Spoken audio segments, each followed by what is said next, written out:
Welcome to our webinar, From Heat Waves to Hurricanes, Extreme Weather's Disproportionate Impact on Communities. Before we begin, all of us at the Medical Society Consortium on Climate and Health respectfully acknowledge that our advocacy, education, and learning across the country takes place in the occupied and unceded lands of many Native American tribes. To acknowledge this land is to recognize its long history and our place in that history. It is to recognize these lands and waters and their significance for the peoples who lived and continue to live in this country, and whose practices and spiritualities were, are, and shall always be tied to the land and the water. Today's webinar is the third in our 2024 Climate and Health Equity webinar series as part of the Climate and Health Equity Fellowship Program. The CHEF program recognizes the need for more diversity in climate and health leadership and a sharper focus on equitable climate solutions. The goal is to empower doctors of color from populations that face greater burdens from climate effects and are underrepresented in medicine to become leaders in climate and health equity education, advocacy, and policy solutions. I'm Dr. Shanita Johnson, Director of the Climate and Health Equity Fellowship.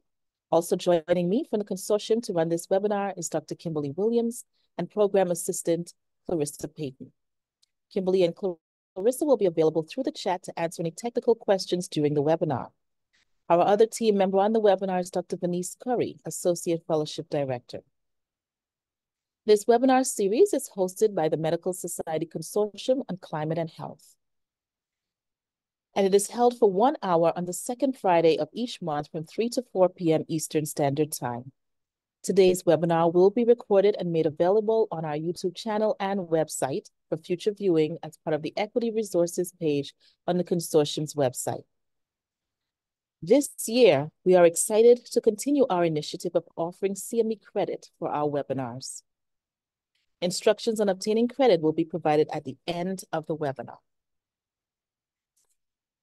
As we near the summer months, discussing the health and equity implications of extreme heat, and extreme weather events is more vital than ever. As healthcare providers, it's important that you consider the role that healthcare systems and providers play in regard to climate and health, their impact on underinvested in communities, and culturally specific solutions to emergency responses.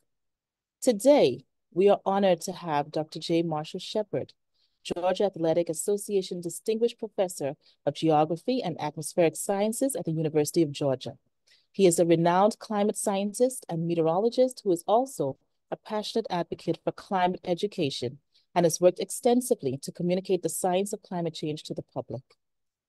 Rather than using our time to provide further description of his impressive work, we are placing a link to his bio in the chat. The general format for today's webinar will be one 40-minute presentation by our speaker, followed by 15 minutes of questions and answers from our audience. We ask that you put comments, links to any resources that you may recommend, or any questions that you may have for the presenter in the chat box at any time during this presentation. We will get to as many of the questions as we can during the Q&A period. Please do remember to keep yourself muted so we are not interrupted by background noise. Dr. Shepard, you may begin. And thank you for joining us. Thank you so much for the opportunity. I'm going to share a much more up-to-date bio than what was just shared in the link, so give me one moment. I didn't even know that one was still out there. All right, so yeah, here's a much more. Please refer to the bio I just shared. So thank you so much for the opportunity to speak with you today, and I think I've spoken to a version of this group in the past, so I'm just honored to be back with you. I hope to talk to you today and inspire some conversation and some thought. Just a little of my background. Again, I've been here at the University of Georgia for 18 years as a professor. I'm also an associate dean in the College of Arts and Sciences. Spent 12 years of my career as a climate scientist at NASA before that. and do a lot of other things to host a show for the Weather Channel called Weather Geeks, and I'm a senior contributor to Forbes magazine as well. If you are engaged in social media, Twitter or X, so you can follow me at Dr. Shepard DR, at Dr. Shepard with a DR 2013 as well. And I'm also on LinkedIn, so feel free to reach out there. So I am going to attempt to share the screen, and we'll go from there.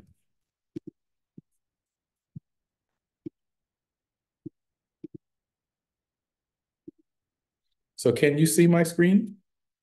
Okay, good. I see a couple of heads nodding. And so I'm going to get started here. So there you see my credentials.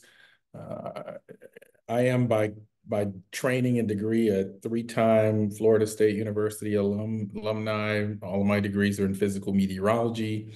Over the years, some of my research has sort of transitioned from meteorology and weather to climate and climate change.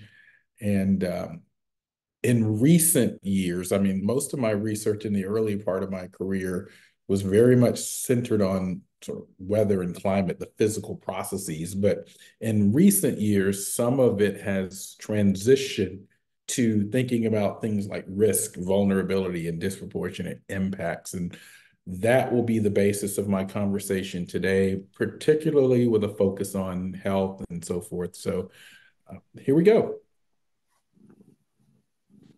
I'll start here. I want to set some context about climate change because there has been several things in the news that you may have seen. One of which is about rapid melt of glaciers in places like Peru. Why that's important from a human and societal standpoint, or from a so what standpoint, is many of the people in that country rely on this water for sustenance. You know, water is sort of the sustenance of life. So that's sort of a big picture contextualization of why this is important. More recently, in recent weeks and days, you may have seen news about unprecedented heat in South and Southeast Asia. We are seeing heat records like we've never seen before in that part of the world. It's creating several public health challenges. It is bumping up against some of the temperatures and wet bulb globe temperatures for habitability of humans, only for portions of time. So a significant health stressor, a global health stressor in the global South. Coming a little bit closer to home, you may have seen recent flood images from places like Texas. If you look in the distance in this slide, you see a mobile home. This is likely a sort of someone on the lower tier of the socioeconomic ladder, and as you'll see a little bit later in my talk, such families and communities, particularly communities of color, tend to be extremely vulnerable to extreme weather and climate changes, and so this is an amplification of that fact. And even more recently, significant tornado outbreaks have been ravaging parts of the Great Plains, Midwest, and South. I believe this particular image is from parts of Nebraska. I believe that's the one that I ended up choosing. Just in recent days, just this morning, my alma mater, Florida State, and for those of you that may have some ties to FAMU, tornado hit Tallahassee, Florida just this morning and has destroyed much of the city of Tallahassee. And so I've been monitoring that. So these are all of the backdrops and context for some of the things that I think about. So let's take a look at 2023. These were some of the significant climate events or extremes that happened around the globe. And again, you see the gamut. You see tropical cyclones, wildfires, floods, temperature. So when we talk about these record temperatures and so forth, it's not just the temperature. That's not really the essence of the matter.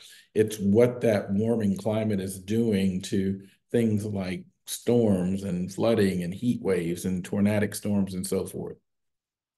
So back in 2019, I often get called up to Washington, D.C. to testify before Congress or brief the White House or whatever. And this is one of those times back in 2019 when I was testifying before the House Science Committee. And one of the things that I told them very clearly in that 3-hour briefing or testimony is that extremes are becoming more extreme. And not only people feel these more than averages. So does our infrastructure, our economy, our public health space, national security, and so forth. And so this is the world that we're living in. Just as I step back, I'm serving right now on a National Academies panel that's looking at the years 2020 and 2021. Now, as you know, as medical and public health professionals, that was also the year of COVID. And one of the things that the National Academies asked us to look at is this idea of compounded disasters or compound events.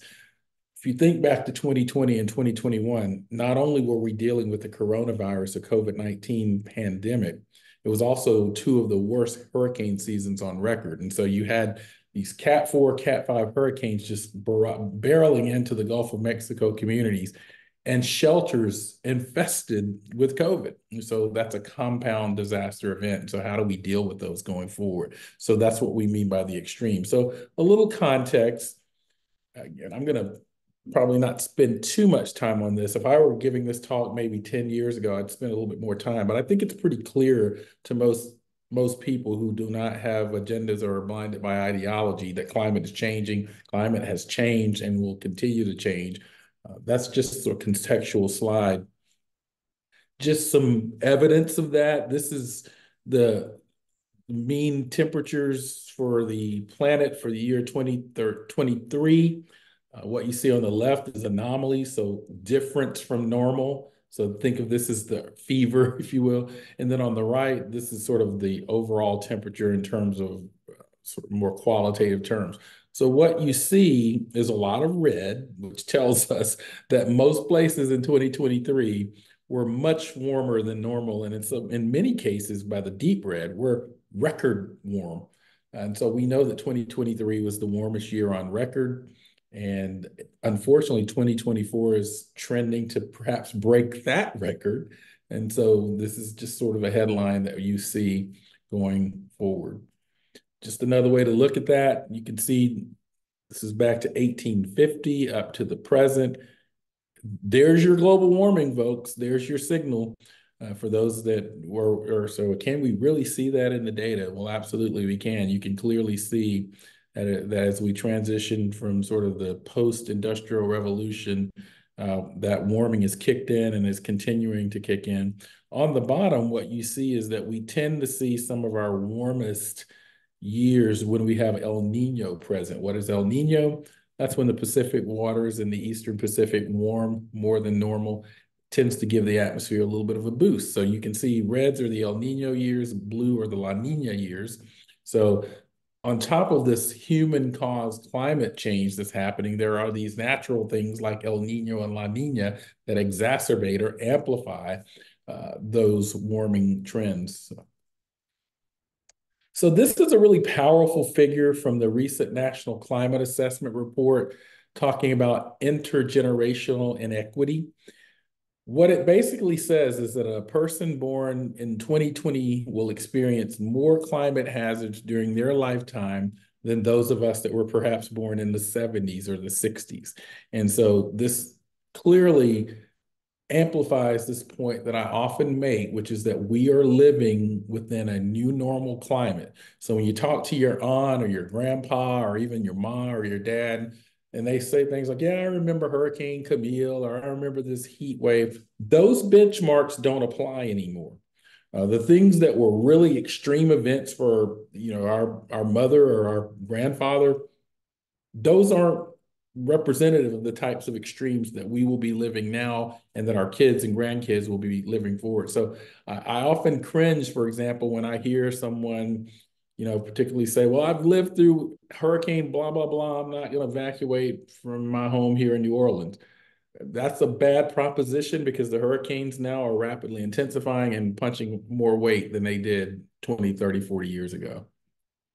So what's the so what of all of this? So let's talk, and this comes a little bit down your lane, and I'll go more down your lane towards the end of the talk when I talk about implications for health and equity. When we think about weather and climate, I like to frame things in terms of risk. And so you see this little risk equation below. Risk is really a function of the hazard. Now, the hazard could be a hurricane, it could be a tornado, it could be a heat wave, it could be a flood. who is exposed to those hazards, and that's generally everyone or each piece of roadway or bridge or building. So that's your exposure. But then there's that vulnerability term. And that vulnerability term captures the socioeconomic, the sort of disparities associated with race, perhaps age, and so forth. And then the term on the bottom, resilience. Who can bounce back from their exposure to that hurricane or from their exposure to that heat wave or that flood? And so that determines risk. And so this is just another way to sort of look at it. I break it down: hazard, exposure, vulnerability, and resilience. I want you to keep those in mind, because this vulnerability term is important when we know that many communities of color, children under 5, elderly communities, and poor communities, irrespective of race, will have high vulnerability scores in this term. So let's take a look at Hurricane Ida. This hurricane was made landfall a couple of years ago, moved into Louisiana, sat there for a while, and then it raced off up into New York, where it also created problems a bit later on. That is a community in the Gulf Coast that was exposed to the hazard Hurricane Ida, a relatively affluent community. I see some pools, swimming pools, and so forth. This is also a community that was exposed to Hurricane Ida, a slightly different socioeconomic scenario than that previous community there. The bottom line is they both were exposed to the hazard, but this community has far greater sensitivity to the storm, and they have far less resilience. If you think about that term, resilience. In other words, these folks here, they likely have pretty good insurance on their homes. They probably could pack up their families and head inland to Memphis or Atlanta to get away from the storm. These folks had to stay. These folks perhaps may or may not have adequate insurance or may require public health services or other sort of resiliency services to mitigate their impacts from the disaster. So that's the whole concept of disproportionate risk to these extreme events. The problem is we're having more of these extreme events and they're becoming stronger. And so that disproportionately impacts communities like this. I mentioned that Hurricane Ida made landfall in Louisiana. It moved up into New York and again took its toll on the most vulnerable. It killed poor communities, people in poor communities living in basement homes because of all of the flooding. So hopefully I have framed this idea of weather and climate risk, what I often and will refer to at times as the extreme weather climate gap, in the same way that you hear about the wealth or income gap. So let's take a look at social vulnerability and climate hazards. On the left here, these are the counties in the United States that have the highest social vulnerability. And these social vulnerability metrics are, again, they're comprised of things like access to health care, access to adequate housing, and proximity to hospitals and so forth. And some things should jump out to your eye. For example, you can clearly see the Black Belt region of the South. I mean, the Black Belt region has multiple sort of origins of its names due to the rich black soils in this region, but also the settlement of many Black communities in the post-slavery era as well. You can clearly see significant Hispanic, Latinx communities as well represented. You can clearly see high vulnerabilities in what is likely to be Native American communities and indigenous communities and so forth. So social vulnerability, and then you couple that with where we know there have been significant losses from climate-related events, floods, heat waves, droughts, and so forth.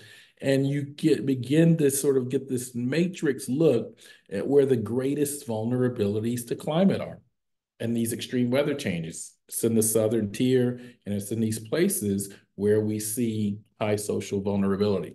So when you think about a hurricane barreling into a community or a tornado approaching a community or a heat wave this summer, there are going to be disproportionate impacts across those communities. Here's another example: Hurricane Ian down in Southwest Florida a few years ago, 2022, I believe. Hurricane Ian, it was a storm like we'd never seen before. It was a rapidly intensifying storm. Many people along the Southwest Gulf Coast, so yeah, we lived through Hurricane Charlie in 2004. We're good. Problem with Hurricane Charlie is it fit in the eye of this storm. In other words, Ian was a much bigger storm than Charlie. And so that's why you saw so much destruction and death. But it also affected medical communities and healthcare providers.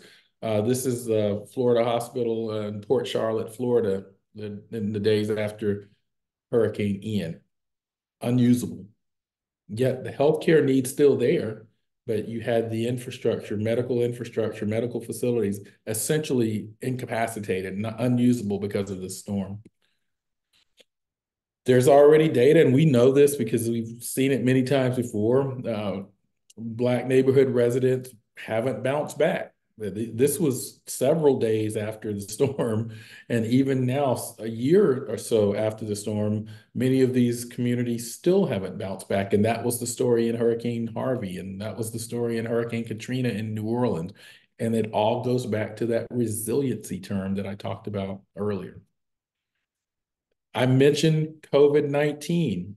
This is actually some research that we did here at the University of Georgia, looking at all the hurricane tracks that have made landfall in the last 5 years, well, 2015 to 2020, and then all of the social vulnerable communities and places where COVID-19 outcome was high.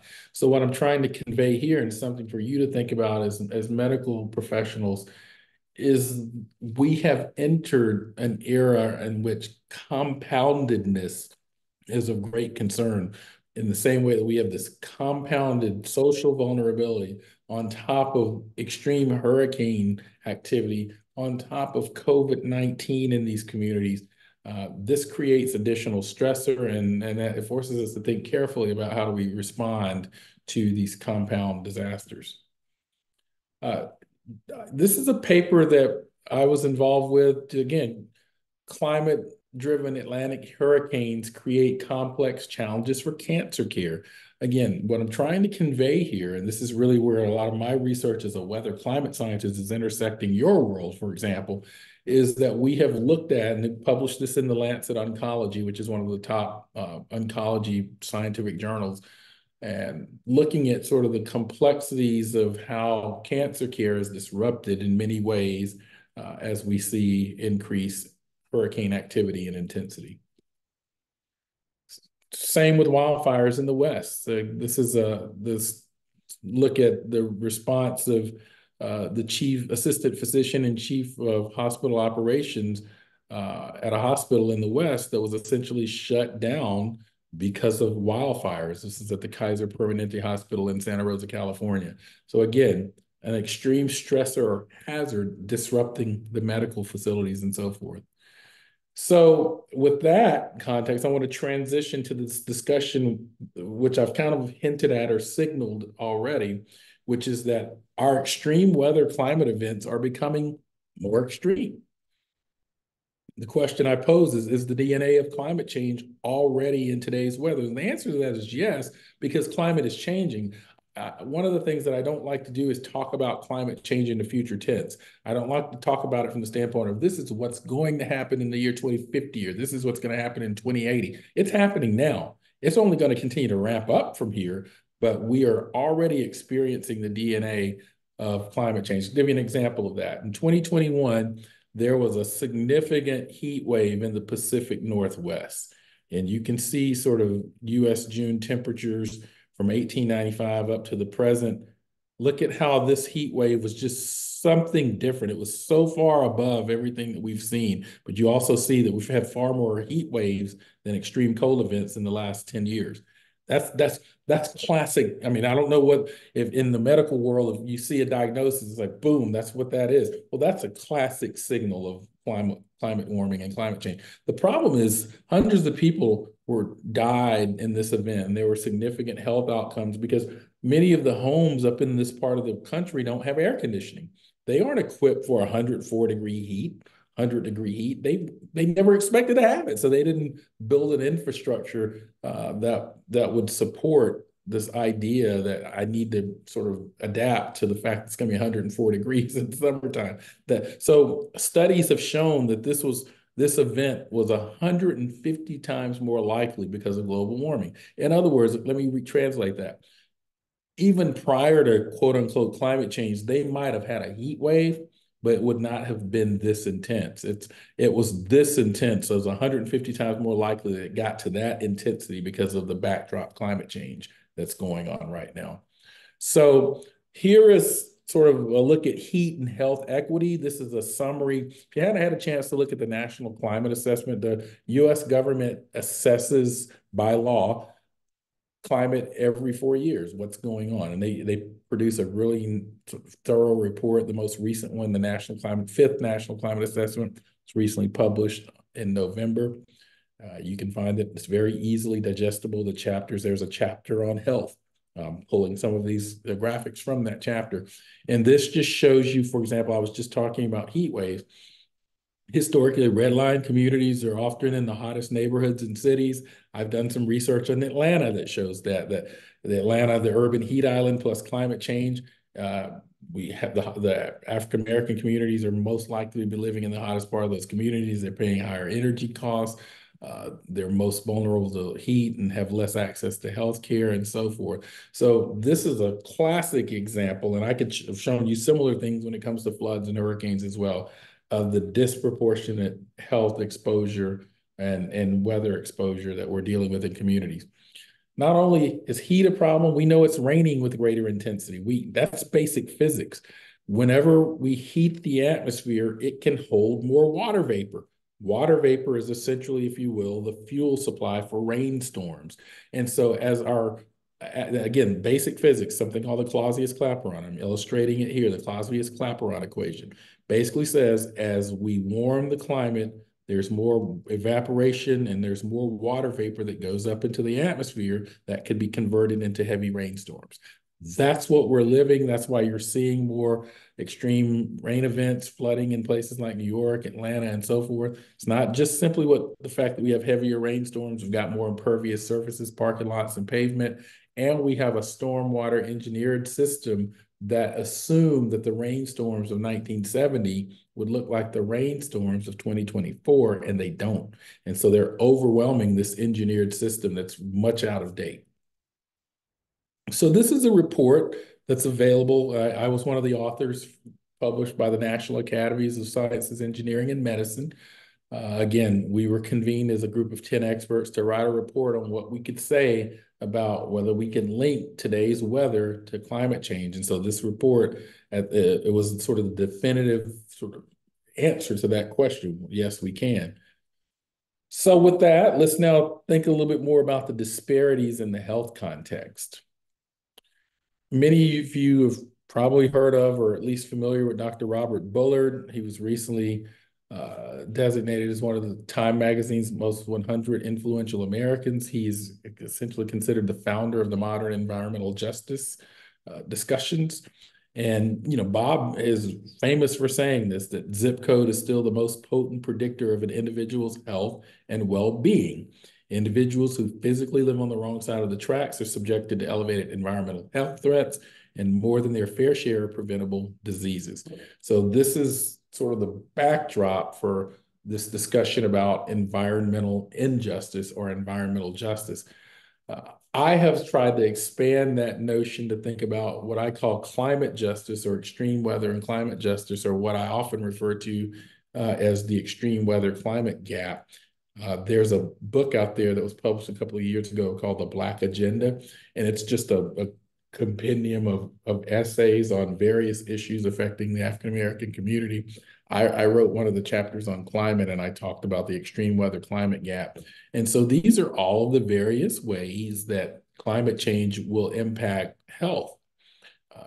Increased air pollution, earlier allergy seasons because the pollen is apparent earlier in the spring because it's warmer. We've talked about extreme health, heat. We've talked about severe weather and its impact, and also there's a mental health impact as well. Environmental degradation, things like forced migration, civil conflict, and so forth. social inequities in living conditions, changes in vector ecology. We know that because of the warming temperatures are creeping further northward, that there are vectors that carry certain diseases that can live in places that they couldn't live 30 years ago. I remember being in a hotel somewhere several years ago, and there were these doctors in the hotel from Canada. There's a lot of them. And I said, "Why are you here?" And they said, "Well, we're here to learn about Lyme disease because the vector, the tick that carries Lyme disease is more prevalent in Canada now. It didn't used to be there." So that's an example of sort of these shifting climate envelopes of where these vectors can live. So clearly there are connections to the health community right on cue. Here are some of the climate sensitive infectious diseases and places where we're seeing spread of certain vector and vector-borne diseases. And so I think it's going to require, in some cases, an updating of understanding of in certain regions, because maybe doctors in those regions just didn't have to deal with, some of these things that now are prevalent in their parts of the country. This is from the previous National Climate Assessment Report. You've heard me mention it. These are the 4 groups that are most vulnerable when we're talking about climate change: communities of color, children, older adults, and low-income communities. There's an old saying in our community that when everybody else gets a cold, we get the flu. Well, that essentially applies with weather and climate change as well. Everyone's going to be exposed to the hazard, but again, certain communities, particularly ours, will be more vulnerable. This plays out in terms of mental health as well. This is from the National Climate Assessment Report. These are children's mental health. These are the number of participants that reported climate change had a negative effect on their daily life and functioning. So kids are concerned about this, and it's weighing on them mentally as well. This is a paper that me and a couple of colleagues published a couple of years ago. We tried to sort of really telescope or microscope into the counties in America that are most vulnerable to climate change. The yellow doesn't mean those counties aren't vulnerable. We deliberately right skewed the scale. So anything that's popping up as purple, brownish, or orange, those are the hypersensitive counties. And so you can see many of those counties are urban counties. Many of those counties are coastal counties or desert Southwest as well. So these are the counties where if I were in an elevator with a senator or the president, I'd say, these are the counties you need to focus immediately on because they have hyper vulnerability because of all of the climate changes happening and also because of that social vulnerability. Zooming into cities, particularly because you saw from this graphic that many urban areas like Atlanta, and you can see Houston and Dallas and Chicago, I mean, urban environments tend to be very vulnerable. So I mentioned earlier that we looked at these sort of heat clusters around cities. And so you can see that the counties that around the Atlanta area, the urbanized counties are the hottest because of the urban heat island. But what we did is we decomposed that by race, and you can see that African American communities, Latinx communities to some degree tend to live in the hottest parts of Atlanta. So that's this sort of manifestation of the weather climate gap that I've talked about, this disproportionate sensitivity to extreme weather and climate events and the ability to bounce back. Right now, we have a project funded by the University of Georgia. We're working with the city of Atlanta, and we're going to go into some of these hot communities and experiment with things like rubber modified pavements. All of the recycled tires that are out there, there's some evidence that by using rubber modified asphalt instead of standard asphalt, it will produce a cooler environment. So that's a project that we're working on right now. Flooding, we know that African American communities disproportionately live in some of the most flood prone parts of cities. That's because generationally, those areas were less desirable from the start because people knew that they flooded. So African American communities bought them. They were cheaper, or they were actually forced to live in these less than desirable locations. We see that this classic example from Hurricane Katrina in New Orleans. Look at all of these, what I would characterize as vulnerable parts of the population that couldn't leave or had not the capacity to withstand some of the post-aftermath. So they went to the Superdome for help. And it's not just communities of color. There's a poverty component. This is a person in Kentucky that lost everything in flooding in the hill country of Kentucky as well. So this just sort of amplifies the notion of vulnerability. I'll end with a paper from my research group at UGA. We published this back in 2015. We wanted to know what counties in Georgia are most climate sensitive or most climate vulnerable. It was the first of its kind publication for the state of Georgia. And what you clearly see is a couple of things. One, the entire state has become more orange and red, which means the entire state has become more climate vulnerable. But if you look closely, it's the urbanized counties that are most climate vulnerable, along with our coastal counties and some of our agriculturally sensitive counties in the South as well. Flooding in Athens-Clarke County, these color regions are the areas that experience the most flooding. Guess who lives there? Black communities and the poor. So I've presented significant evidence here, but it all comes back to the wealth gap. I mean, that resiliency and that vulnerability factor in that equation I showed you earlier, it comes down to this. And you can see median household wealth by race through 2024 projected out to 2024. So this was actually a few years ago. And what you clearly see is there's a significant gap, and that drives our ability to withstand some of these climate and weather extremes. So, I'm not a doom and gloom type of person. So I think about solutions.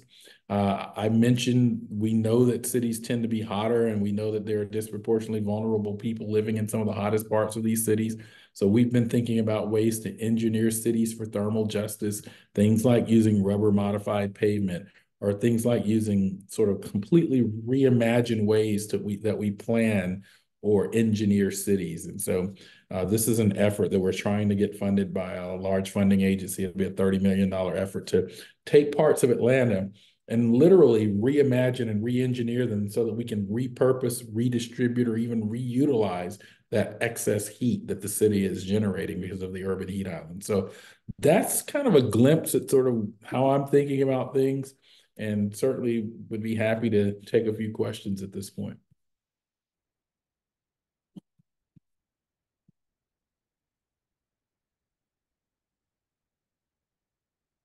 Yeah, someone is asking, which chart are you referring to? Nice chart. Hello, this is Dr. Laura Williams from the Association of American Indian Physicians. How are you? Fine. I was looking at your last chart and it didn't have Native Americans. Oh, Absolutely. Yeah, thank you for that. I will update that chart. I think at the time that's just what we had. But I know. That's what I want to bring up. We're in the other category is our problem, doctor. And often we're too small to be included in this into the N data, and CDC and DHHS drops us out. So it's just a problem. No, you're preaching to the choir.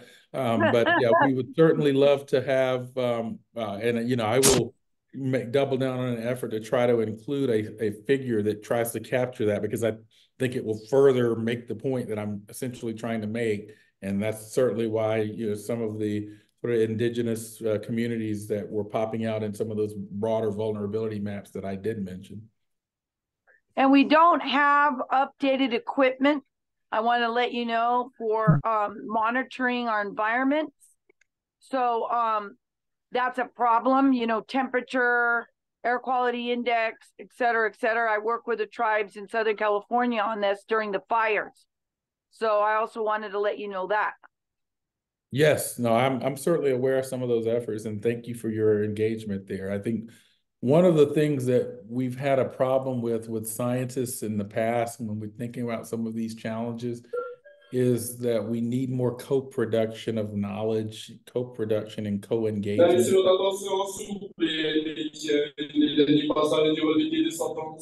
someone to mute. There needs to be more. In the past, a lot of scholars and researchers and people that are well-meaning will just kind of blast into communities and say, hey, here's what needs to be done. We've got the solution for your community.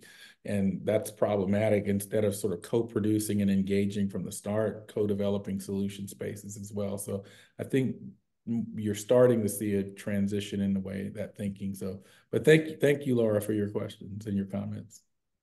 I think Condessa. Dr. Curley, you're on mute.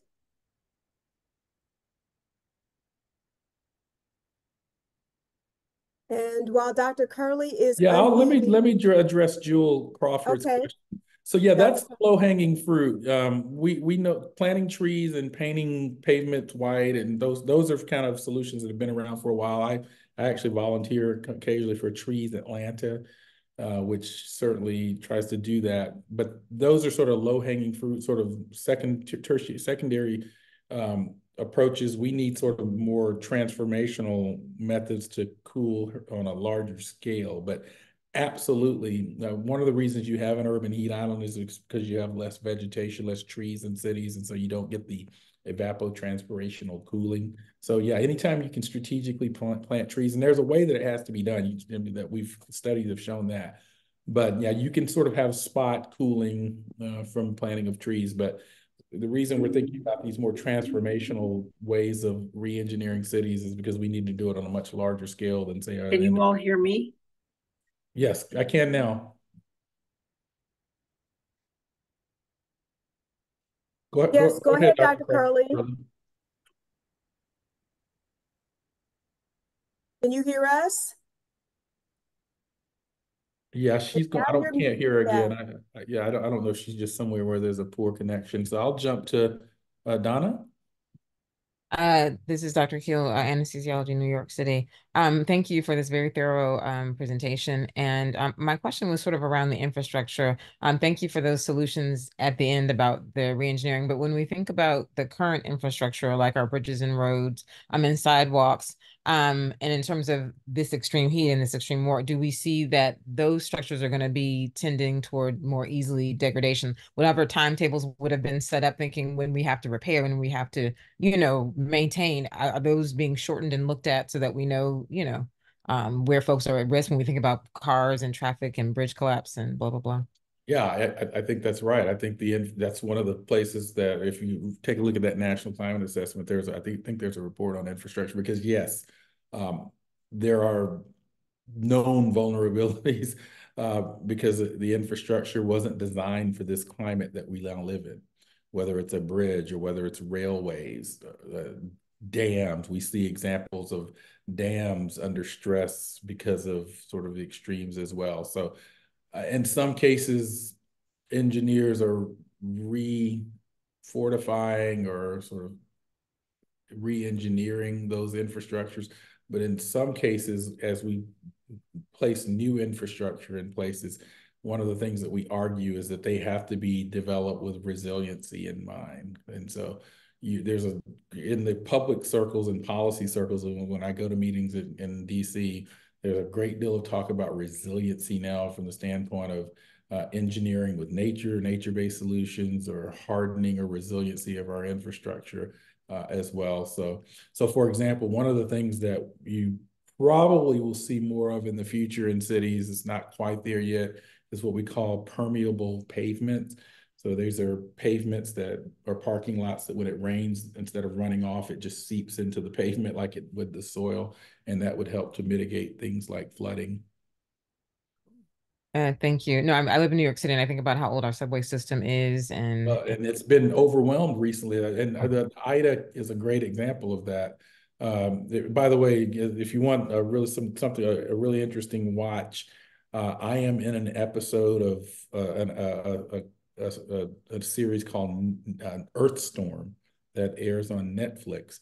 And the episode on hurricanes I'm in, and you might be interested because the last part of that episode, it's about a 40-minute episode, is about the overwhelmed infrastructure in New York from Hurricane Ida, and we discuss it. So thank you. I'm just going to go around the room. I see Dr. Is it Dr. Freeman? Yes. And I think Dr. Rivas is trying to get in as well. Yes, I tried to have a comment. It was very interesting. You reiterate what we all know, right? Racism is the problem. Margination because the color of skin is the problem. So you reiterated something that is very important. I like everything you say. It's real good. At the end is the conclusion.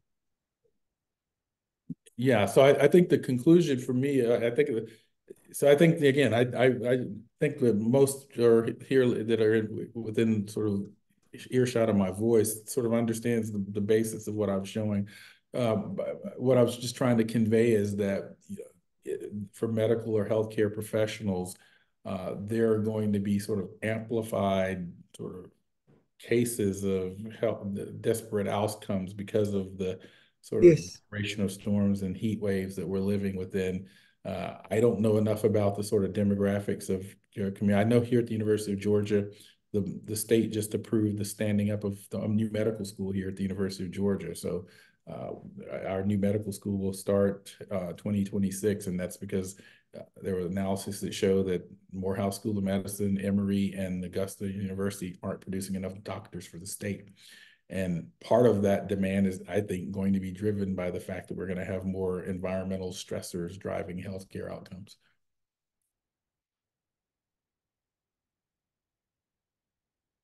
Yeah, no, I mean,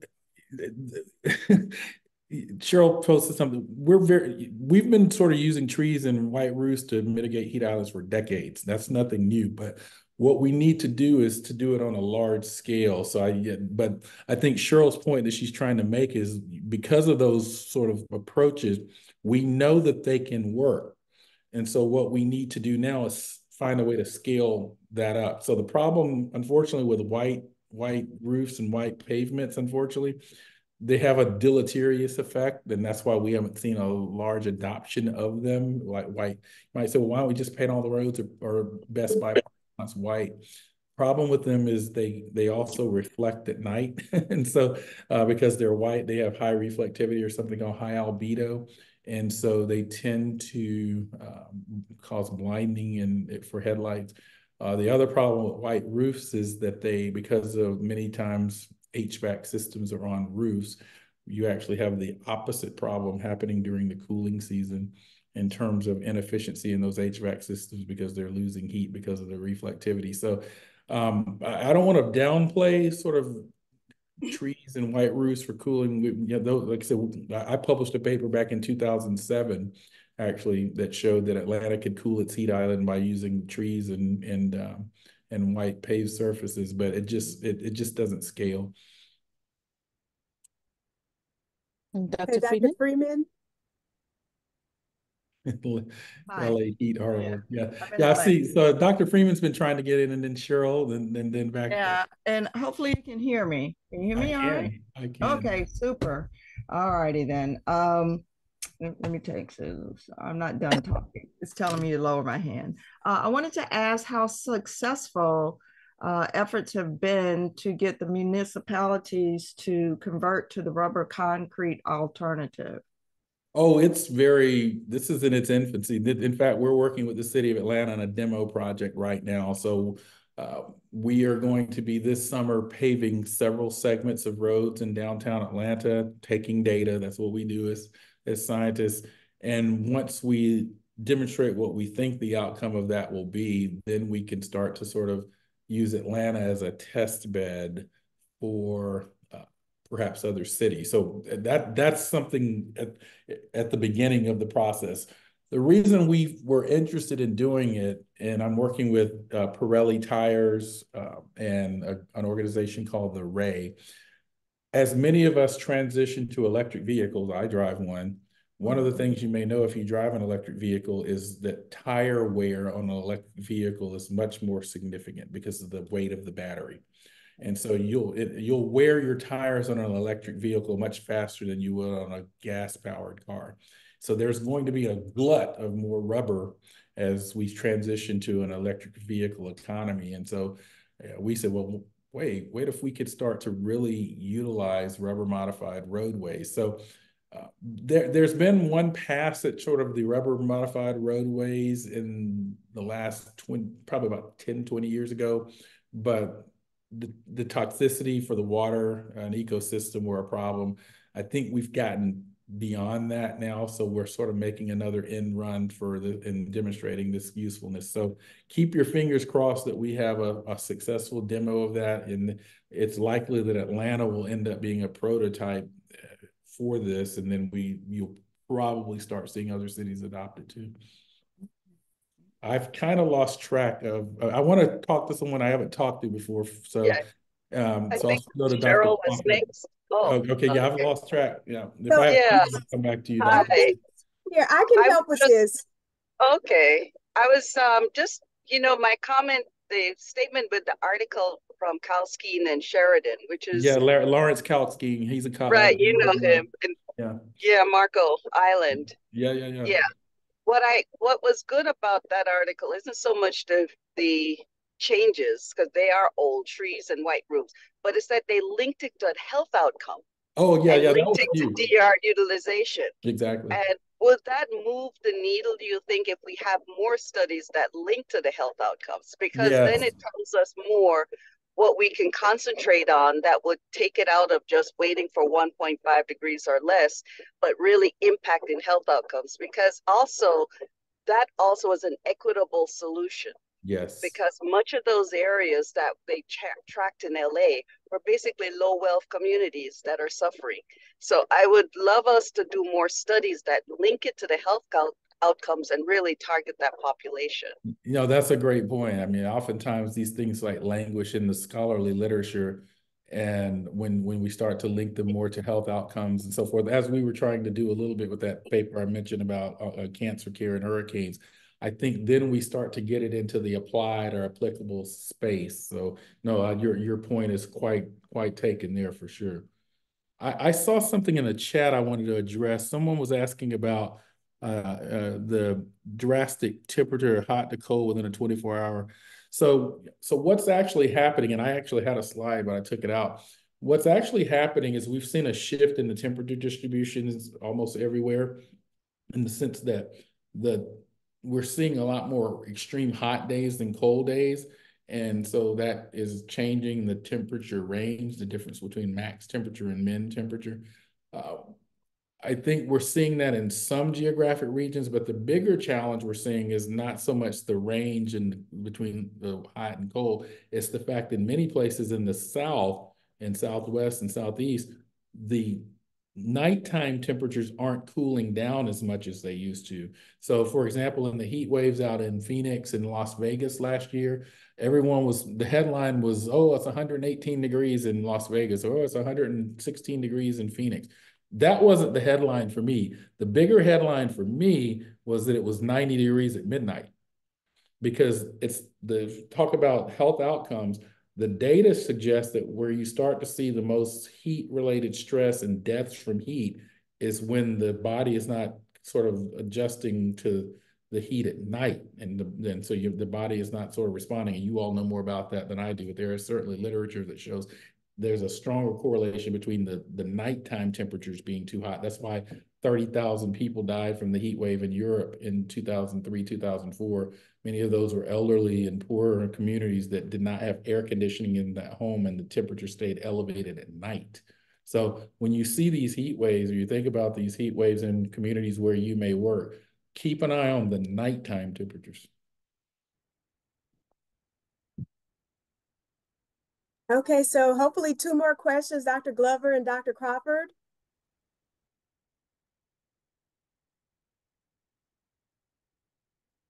Yes. Excellent presentation. Thank you. I know you had mentioned, I'm here in Los Angeles. One of the things that we had been dealing with a couple of years ago was the, asphalt, cement playgrounds for our children. And I know that there had been a push, not only here, but in Houston and different cities and Phoenix, to try to remove large swaths of concrete, and it become an easy way to deal with things in the past, but not only with floods and things like that. Trying to change these, as you said, with the rubber, but the naturalization of those areas, I think, is just as important, especially the playgrounds, because kids were not able to go out. Exactly. And that's not only here, it's pretty much nationwide. But thank you, sir. Great. Yeah, and I think that I mentioned something that's really gaining traction now as a resiliency strategy is what we call engineering with nature, or nature-based solutions. So you're seeing that in many different scales. So I think there are things that we can do at the local scale that you're referring to, but even for mitigation of hurricane storm surge, using oyster reefs, for example, repopulating reefs with oysters.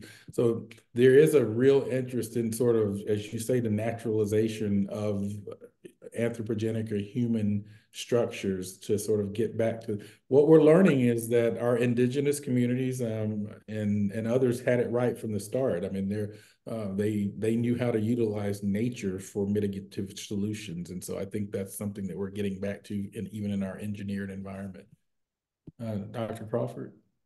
Yeah, so a couple of things. I'm at CDC/ATSDR, and I think it's important for us to push for climate change and environment as a social determinant of health. Yes. I mean, they have neighborhood and built environment, but they're not really talking about climate change and really not really talking about environmental justice as a social determinant.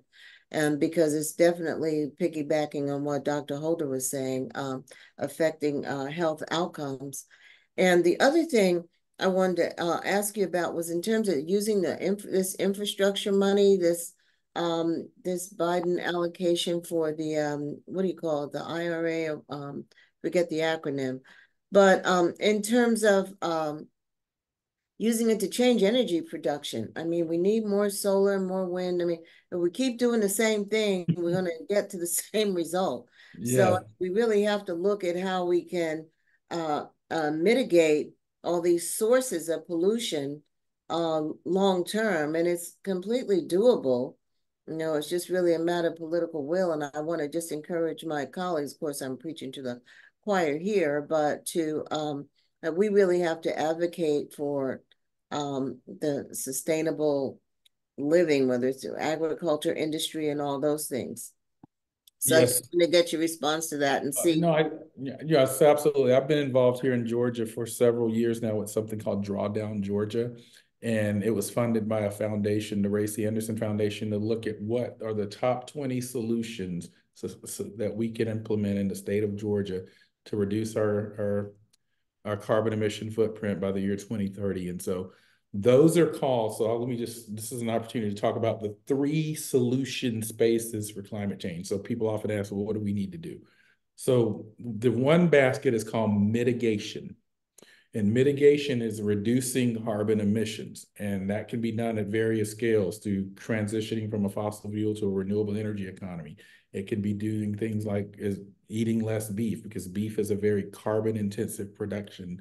There's a lot of carbon dioxide in the process of producing beef and livestock. Their family management. There are all kinds of things that were revealed in the drawdown. So if you want to look at sort of what Georgia has done, I invite you to take a look at the Drawdown Georgia. So those are examples of mitigation strategy. The other policy lever is adaptation. Adaptation is, okay, we know certain things are going to happen. Let's go back and outfit those homes in Portland and Seattle with air conditioning, or let's put a series of seawalls around New Orleans because we know that we're going to see more extreme hurricanes, or so and so. And those are adaptation strategies. The third strategy is a little bit more of a Hail Mary. It's called geoengineering or climate intervention. These are solutions where you start messing around with the planet or the sun. In other words, launching space mirrors or injecting aerosols into the atmosphere, into the stratosphere to block the sun's energy to cool things down. Or sprinkling iron into the oceans to stimulate the growth of phytoplankton that would then absorb carbon dioxide. So these are things that, you know, are sort of, they sound good on the surface, but we don't know what some of the feedbacks and outcomes of those are as well. So some of us are a little nervous about some of the geoengineering solutions. So I would say you're absolutely right. And so people, when they ask me, well, what can they do? I mean, I said, yeah, you can go buy an electric vehicle. I have one, or you can go and eat less meat. Those are all nice things to do. But the most important thing, irrespective of your politics or how you vote, is that we need to be climate voters. And we need to press politicians on both sides of the aisle to make sure that they're thinking about things from a climate perspective. So, because all of these, you know, the outcomes of certain elections can change whether we transition to the type of economy we transition to or not. So. Yeah, we need to see how to use this money that's been allocated, because I'm not seeing how well it's been used. So the Biden administration, and with bipartisan support from the House and Senate, have passed this sort of Inflation Reduction Act, and also there was another act. And so, and also within many of their sort of laws and the agency activities, they have the Justice 40 initiative as well, which is saying that 40% of the funding has to be allocated for justice related. But what we're finding and what we have found is that there's a lot of money available to communities, but a lot of the communities don't know how to tap into it or access it. So yes, they are starting to address that. I'm on the board of an organization, for example, called the Institute for Sustainable Communities, ISC. And they just won a large grant from EPA to open assistance centers to help communities tap into some of this federal money. And so I think you're going to see more opportunities like that. University of Georgia actually is a part of an effort to serve as an assistance center through some EPA funding as well. So I think the government is finally starting to understand that you can't just pass bills and put all this money out there because the communities most need it don't know how to access it. And then you have all of these regulations and ways it has to be spent and managed that, let's face it, our communities they don't, I mean, big corporations don't know how to manage some of those dollars. So thank you all so much. I am going to have to jump off now. This has been awesome. Thank you everyone for the invitation, Venice Curry and others as well. And my email address is out there, pretty easy to find. So if anybody wants to follow up, happy to do so. Thank you so much, Dr. Shepherd, for joining us. And I hope that you all found this very, very useful. And thank you for participating in our webinar series. The webinars are held on the second Friday of the month. And our next webinar is June 14th on land use, food, and water. Again, you can collect CME credit for this. And we will put that slide up again. And also ask that you complete the webinar survey. If you haven't already, the link is in the chat. Thank you so much for joining us, and we'll see you next month.